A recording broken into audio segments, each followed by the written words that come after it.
भारताच्या उत्तरेतल्या गायपट्ट्याची भाषा म्हणजे हिंदी, असा एक सर्वसाधारण समज संपूर्ण देशात पसरलेला आहे.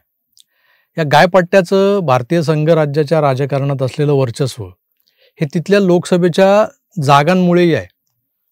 राजस्थान, यूपी, बिहार, मध्य प्रदेश, झारखंड आणि उत्तराखंड अशा मोजक्याच राज्यांचा जर विचार केला तर जवळपास 192 ते 195 जागा या राज्यांमध्ये आहेत. म्हणजे 543 सीटच्या लोकसभेतल्या जवळपास 45% जागा या उत्तरेतल्या हिंदीभाषी राज्यातून निवडल्या जातात. त्यामुळे अर्थातच देशाच्या राजकारणावर या भागातल्या नेत्यांचंच वर्चस्व असणारे स्पष्ट आहे. एवढंच काय, आजवरचे या देशाचे पंतप्रधान बघा ना कोण कोण होऊन गेले. तर नरेंद्र मोदी सोडले तर बहुसंख्य PM हे उत्तरेतून आलेले आहेत. मोदींनी PM पदावर दावा सांगताना उत्तरेतलं वाराणसीच निवडलं इलेक्शनसाठी. हा एक जनरल थॉट प्रोसेस झाला हिंदीबद्दलचा.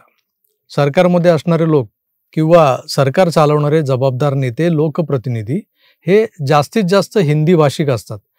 तेव्हा त्या देशावर हिंदी ही भाषा सरकारी व्यवहारात वापरली जाणारी भाषा असू शकते हे आपण निमूटपणे मान्य करत इतकी वर्ष म्हणजे जवळपास 60-65 वर्ष हिंदीचा डॉमिनन्स सहन करत आलोय. आपण कुठेच तक्रार केली नाही. आता उरला प्रश्न, आपल्यासारख्या मराठी भाषी माणसाला हिंदी येतं का, कळतं का, गेला बाजार लिहिता वाचता येतं का? तर होय, येतं की, अगदी छान येतं. Thanks to Hindi cinema. Hindi सिनेमानंच आम्हाला हिंदी शिकवली. शाळेत जाण्याआधी आम्हाला हिंदी येत होती. आता ती शाळेत फार उशिरानं शिकवली जाऊ लागली, जसं मी म्हणालो. मनोरंजनाची भाषा म्हणून सुद्धा आम्ही मराठीच्या जोडीनं हिंदीला स्वीकारलं. रादर हिंदीला प्राधान्य देत आलो आम्ही. हिंदी सिनेमे जास्त पाहिले. पण हिंदी ही या देशात सर्वाधिक लोक बोलतात, ती त्यांची मातृभाषा आहे म्हणून उर्वरित भारतावरती लादली जावी, तिला राष्ट्रभाषा म्हणून स्वीकारलं जावं, हा हट्ट जेव्हा केव्हा केला गेला तेव्हा त्याला कडाडून विरोध झालेला आहे. मनोरंजनासह व्यवहाराची भाषा म्हणूनही अगदी बँकांमध्ये, रेल्वेमध्ये अशा बऱ्याच ठिकाणी आपण हिंदीतून व्यवहार करत आलोय. आकस असा कधी या भाषेबद्दल नव्हताच मुळी. पण जेव्हा काही धोरणांद्वारे न्यू एज्युकेशन पॉलिसीच्या नावाखाली हिंदी सक्तीची केली जाऊ लागली तेव्हा त्याला विरोधही केलाय कडाडून. महाराष्ट्रात आजही मराठी भाषेला माय मानून मराठीसाठी लढण्याची, झगडण्याची तयारी ठेवणारा मराठी माणूस जिवंत आहे. हिंदी सक्ती का नको, मराठी सक्षम का करायला हवी, यावर जे काही मोजके लोक पोट तिडकीनं बोलतात त्यांच्याबद्दल आदरच आहे सगळ्यांना. आता ठाकरे बंधूंकडे मराठीच्या कैवाराचा पेटंट असल्यानं ते एक एक करत या लढ्यात उतरलेत.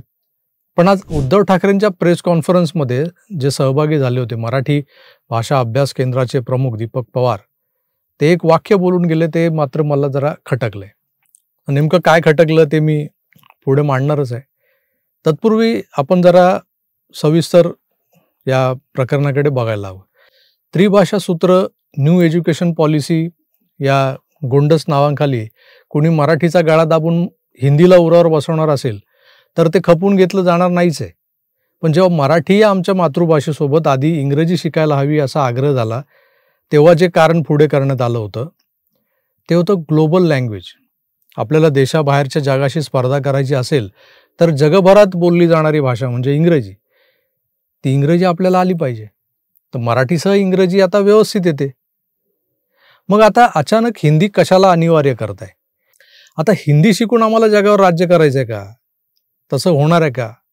आणि जेवढं हिंदी आता बॉलिवूडच्या सिनेमांमुळे येतंय आम्हाला, किंवा 5वी नंतरच्या हिंदी पाठ्यपुस्तकातून जे शिकलोय, नाना की ऐनक वगैरे, तेवढं या देशातल्या हिंदी भाषिक राज्यात फिरण्यासाठी, संवादासाठी पुरेसं आहे की?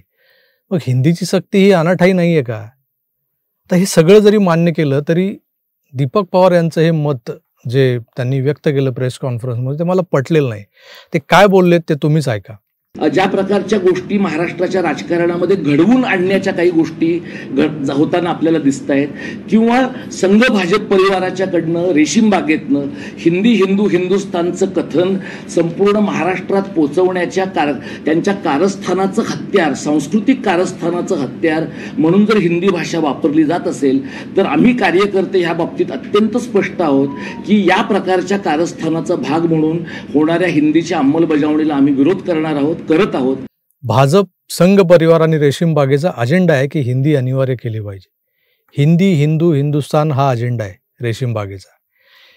हिंदू राष्ट्र आणि हिंदुत्ववाद हा अजेंडा तर नक्कीच आहे, त्यात लपवायचं काय? हा अजेंडा संघाचा, रेशीम बागेचा नव्हे तर तुमच्या आमच्यासारख्या करोडो हिंदूंचा हा अजेंडा आहे. सेक्युलर भारत नाही तर हिंदूंचा हिंदुस्तान. हिंदुत्वाचा आदर सन्मान करणाऱ्या इतर धर्मियांना सोबत घेऊन चालणारं हिंदू राष्ट्र. पण त्यासाठी हिंदीचा आग्रह केला जातो हे मत किंवा हा निष्कर्ष मात्र चुकीचा आहे. उद्धव ठाकरेंच्या शेजारी बसल्यानं डॉक्टर दीपक पवारांना हवा लागली असावी. ढवळ्या शेजारी बांधला पावळ्या अशी गत झाली. कालपर्यंत मराठी भाषेबद्दल कळवळ असलेले, अभ्यासपूर्वक सगळं मांडणारे, पोट तिडकीनं बोलणारे दीपक पवार हे मराठी माणसात लोकप्रिय झाले होते. पण मराठीचा मुद्दा जोवर नॉन पॉलिटिकल होता तोवर. आज ते मातोश्रीवर गेले, मराठीचा लढा त्यांनी उद्धवजींच्या दावणीला बांधला. सोबत भाजपवर, संघावर, रेशीम बागेवर टीका केली. हे सगळं पाहून मातोश्रीवरच्या खोलीत बंद दाराआड दीपक पवारांचं जणू गंडाबंधन झालंय की काय अशी शंका यावी असं त्यांचं हे मत किमान मला तरी वाटलं. त्यांच्या लढ्याला महाराष्ट्र उत्तम दाद देत होता. लाखो मराठी लोक या चळवळीत जोडले जात होते. आणि दीपक पवारांनी जरी उद्या या प्रश्नावर रस्त्यावर उतरण्याची हाक दिली असती ना, तरी मराठी माणूस कुठल्याही पक्षीय अभिनिवेशाविना रस्त्यावर उतरला असता, आपले राजकीय जोडे बाहेर ठेवून आला असता. पण दीपक पवार सरांना कदाचित आपल्या या शक्तीची कल्पना नसावी म्हणून त्यांनी मातोश्री गाठली आणि कबूलच केलं की उभाटा सेनेच्या कार्यकर्त्यांचा सहभाग जर लाभला, उद्धवजींनी नेतृत्व केलं तर 1000 हत्तीचं बळ या आंदोलनाला लाभेल. जरूर असं होईलही कदाचित. पण उद्धवजींच्यासह त्यांच्या शिल्लक सेनेला सोबत घेण्याच्या नादात आपण हिंदीच्या कटकारस्थानात रेशीम बागेलाही ओढलं. आता या आंदोलनाला आणि तुमच्या हेतूलाही राजकीय वास यायला लागलाय. असो, काहीही झालं तरी महाराष्ट्रात हिंदीची सक्ती होता कामा नये.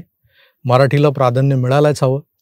उलट इतर माध्यमांच्या शाळांमध्ये मराठी ही राज्यभाषा असल्यानं ती सक्तीची करायला हवी.